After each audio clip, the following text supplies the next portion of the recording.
As a kid, Sonny was rambunctious. He was funny. He was so cute. Innovative, the first one into it. You know what I'm saying? He just set the trend. I was behind him. He definitely had leadership quality.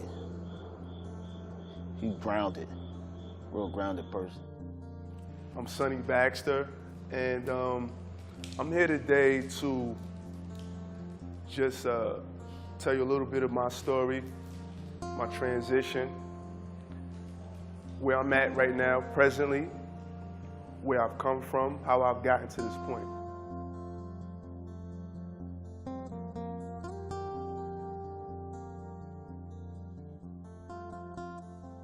Currently, I've been home for approximately a year, a little over a year. I came home August 13th, 2015 from a 10-year bid, okay? That bid consisted of 7 years federal, 3 years state. I've been incarcerated maybe 4, maybe 5 different states, federally and state. Oh, he was cool. He was fun. He was cute. He was very inquisitive. He liked stuff. Building, riding bikes, traveling. He liked to play. He was an average kid. When he got in trouble, I would consider him a follower. He was a follower when he got in trouble. And I used to tell him, no, don't follow him. Do your own thing like you used to do. Coming in the house different times a night. Now I'm smelling like cigarettes. I'm smelling like marijuana. I'm smelling, you know, I'm looking different. I'm dressing different, talking different. My attitude was different. You had to fend off people trying to get him to join gangs. I mean, you know the hood, man, so you know, you fall a victim to your surroundings, you know what I mean? You know how that go, wild, young, you know what I mean? But always, you know, sharp, zero tolerance, you know what I mean? But, you know, we all got into our little troubles. Skipping school more. And it just became less of a priority for me. Age-wise, I want to say 16, 17, around that time. I was really getting into different things.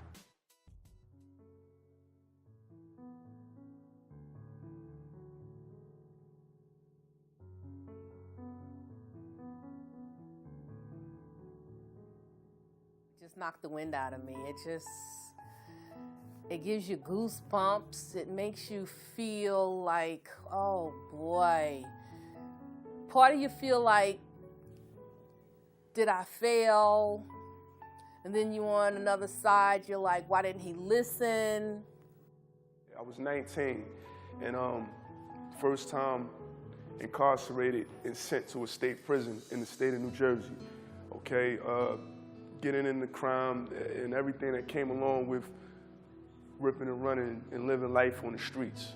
My thing in raising my boys was to always be able to check the no box on a job application.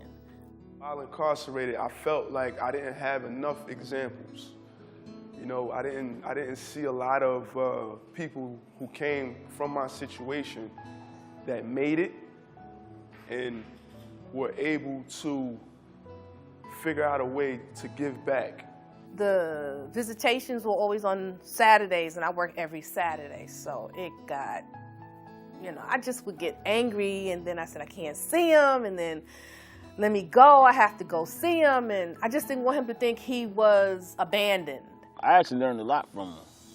I think we clicked, kind of instantly. This was my road towards trying to figure out how I went wrong and how I could change my situation. My first attempt was to educate myself.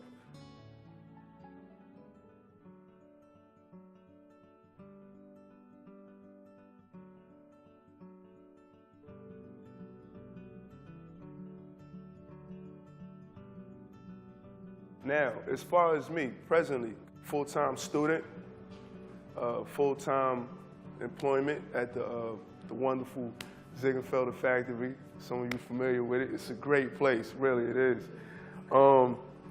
Also, I have an internship with a tech company, which is actually a nonprofit organization. I met Sonny when he came to my office one day looking for a program he could get into in computer science. And we talked a lot about where he was coming from, what classes, what his interests were. It's not what he does in the classroom per se, not what he does in an athletic event. It's that he brings an attitude and a desire to become more and better in ways that, frankly, a lot of people don't have. He is very positive. He's actually, when you interact with him, it is very inspiring to talk to him because he has a positive outlook. He also can take very difficult situations and kind of dissects them. He's kind of my eyes sometimes in the plant because he has a different perspective on things, a very positive outlook. So as he's experienced things in the plant or frustrations, whether it be conflict in the plant, it's been a very kind of an ability to dissect the situation and talk to Sonny, and he is always positive about it, but he is very analytical of the processes.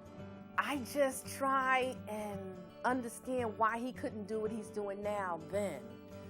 I don't know if he wasn't ready to but it's just now I'm proud of him. One of the main things I want them to understand is the importance of not placing limits on yourself. A lot of times we fall into the habits of being complacent with our situation and whatever the pressures our environment entail. I mean, the pretty much bottom line, I think, message I would be if I could like really talk to the whole youth as a whole would just be to just stay focused, man. Like, get educated. Funny perspective that I would get from people since I've been home is that if I didn't tell them my story, they wouldn't know.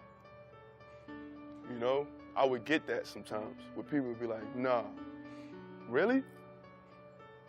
And I think that's a good thing that I didn't wear or I don't wear my history or I don't wear it on my sleeves as much as I'd be expected to.